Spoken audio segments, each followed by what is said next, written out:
আসসালামু আলাইকুম। মাংস রান্না করতে গেলে একটা কনফিউশন অনেকের মধ্যেই কাজ করে যে আমি যেভাবে মাংসটা রান্না করছি আসলে এভাবে টেস্ট হবে কি হবে না। তাই সকল কনফিউশন দূর করতে আজকের আমার নিজস্ব রেসিপি সবচেয়ে সেরা স্বাদে অথেন্টিক মশলাই মাংস, যার অসাধারণ স্বাদে সবাই মুগ্ধ হয়ে যাবে নিশ্চিত। মনোযোগ দিয়ে পুরো ভিডিও দেখতে থাকুন।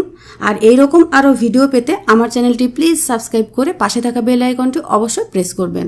খুবই মজাদার মাংসের এই রেসিপির জন্য আমি নিয়েছি 3 টুকরো দারচিনি, 4টি এলাচ, 3টি লবঙ্গ, 2টো তেজপাতা, আর নিয়েছি 1 চা চামচ পরিমাণ জিরা, 8-10টি মতো কালো গোলমরিচ। আপনারা সাদাটাও নিতে পারবেন। একটা স্টার মশলা নিয়েছি, এটার ঝাঁজ খুব বেশি থাকে। আমি এখান থেকে ভেঙে 2 টুকরো দিয়ে দেব। আমার উপাদান অনুযায়ী এই 2 টুকরো দিলেই দারুণ একটা ফ্লেভার আসবে। আপনারা আপনাদের উপাদান অনুযায়ী অ্যাড করে নেবেন। এগুলোকে পেস্ট করে নেব। এখানে আমি 1.5 কেজি পরিমাণ মাংস নিয়েছি। মাটন বা বিফ যে কোনোটা দিয়ে করতে পারবেন, দারুণ মজা হবে। 1 কাপ পরিমাণ পেঁয়াজ লাগবে এই রেসিপিতে। 1/2 কাপ পরিমাণ পেঁয়াজ আমি পেস্ট করে এখানে দিয়ে দিয়েছি। আর 1/2 কাপ পরিমাণ পেঁয়াজ কিভাবে দিলে টেস্টটা বহুগুণে বেড়ে যাবে পরবর্তী স্টেপে দেখতে পাবেন। পেস্টের মধ্যে দেওয়ার পরে এখন দিয়ে দিচ্ছি 2 টেবিল চামচ পরিমাণ আদা রসুনের পেস্ট। এর সাথে অ্যাড করে দিতে হবে 1 টেবিল চামচ পরিমাণ কাঁচা মরিচ পেস্ট। আমি এটাকে আধা বাটা করে নিয়েছি। টেস্ট অনুযায়ী আপনারা কম করতে পারবেন। একটা মিডিয়াম সাইজের টমেটো ভিতরের অংশ ফেলে পেস্ট করে নিয়েছি। যারা টক ফ্লেভারটা পছন্দ করেন না তারা এভাবেই দিবেন, আর পছন্দ করলে বিচি সহ দিতে পারবেন। এটা মাংসের মধ্যে ঢেলে দিলাম। এবারে দিয়ে দিতে হবে স্বাদ মতো লবণ।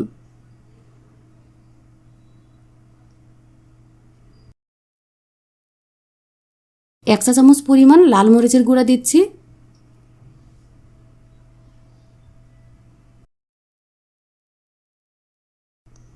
1 চা চামচ পরিমাণ দিচ্ছি হলুদের গুঁড়া।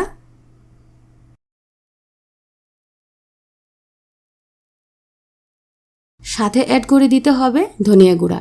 1 চা চামচ পরিমাণ দিয়েছি আমি।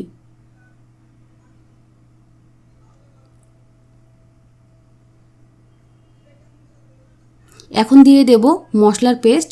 ভিডিওর শুরুতে আমি যে মশলাগুলো দেখিয়েছিলাম, তেজপাতাটা রেখে দিয়ে আমি এগুলোকে পেস্ট করে নিয়েছি, আর জিরা থেকে অর্ধেকটা রেখে দিয়েছি। এই জিরাটাও কিভাবে আপনারা দিবেন সেটাও দেখিয়ে দেব। মশলার পেস্টটা এর মধ্যে দিয়ে দিলাম। পেস্ট করার পরে 1 টেবিল চামচ পরিমাণ হয়েছে। 2 টেবিল চামচ পরিমাণ সরিষার তেল এর মধ্যে অ্যাড করে দিতে হবে। মাংসটা আমি প্রথমে মেরিনেট করব। এই পর্যায়ে কিন্তু সরিষার তেলটাই অ্যাড করতে ট্রাই করবেন, তাহলে দারুণ মজা হবে। সব উপকরণগুলোকে এখন মাংসের সাথে ভালোভাবে মেখে নিতে হবে। একটু সময় নিয়ে কাজটা করতে হবে। প্রত্যেকটা মশলায় যেন মাংসের গায়ে গায়ে ভালোভাবে মেখে যায় সেদিকে লক্ষ্য রাখতে হবে। দেখুন আমি এভাবে উপর নিচ করে মশলাগুলোকে মেখে নিচ্ছি।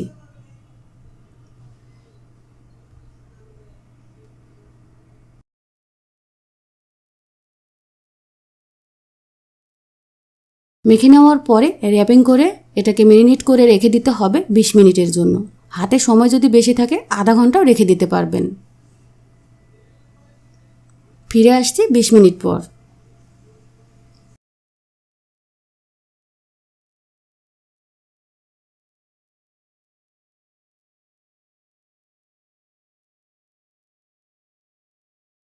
মেরিনেট করা শেষ। এখন আমি এটাকে র্যাপিংটা খুলে নিলাম। রান্না করার জন্য চুলায় চলে যাব। এরকম পর্যায়ে এসেছে মেরিনেট করার পরে। মিডিয়াম আঁচে চুলা জ্বালিয়ে যে অর্ধেকটা জিরা আমি রেখে দিয়েছিলাম সেটা এখন টেলে নেব। একটা প্যানের মধ্যে দিয়ে দিচ্ছি। মিডিয়াম লো আছে 2 মিনিটের মতো এভাবে নেড়ে চেড়ে নিলে দারুণ একটা অ্যারোমা ছড়াবে। তখন এটাকে তুলে পাউডার করে নিতে হবে। এখন এই প্যানের মধ্যে আমি 2 টেবিল চামচ পরিমাণ তেল নিয়ে 1/2 কাপ পরিমাণ পেঁয়াজ যে রেখে দিয়েছিলাম সেটা ঢেলে দিলাম। দেওয়ার পরে এটাকে ভেজে নিতে হবে। এই কাজটা কিন্তু মিডিয়াম আঁচে করতে হবে। খেয়াল রাখবেন পেঁয়াজটা যেন পুড়ে না যায়। এরকম বেরেস্তা আকারে হয়ে গেলে পেঁয়াজটাকে উঠিয়ে অন্য একটা পাত্রে আমি রেখে দেব। বাকি তেলের মধ্যে তেজপাতা 2টো দিয়ে দিচ্ছি। যখন একটা সুগন্ধ ছড়াবে তখন এর মধ্যে মেরিনেট করে রাখা মাংসটাকে দিয়ে দিতে হবে।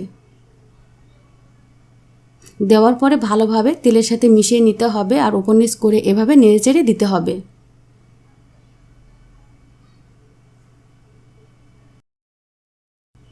এখন ঢাকনা দিয়ে ঢেকে অপেক্ষা করতে হবে মাংস থেকে এক্সট্রা পানিটা বের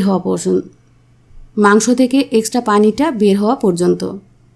মাংস থেকে পানিটা অলরেডি বের হয়ে গেছে। এখন আমি আবারও নাড়াচাড়া করে দেব। এখন চুলার আঁচটা মিডিয়াম হাইয়ে থাকবে।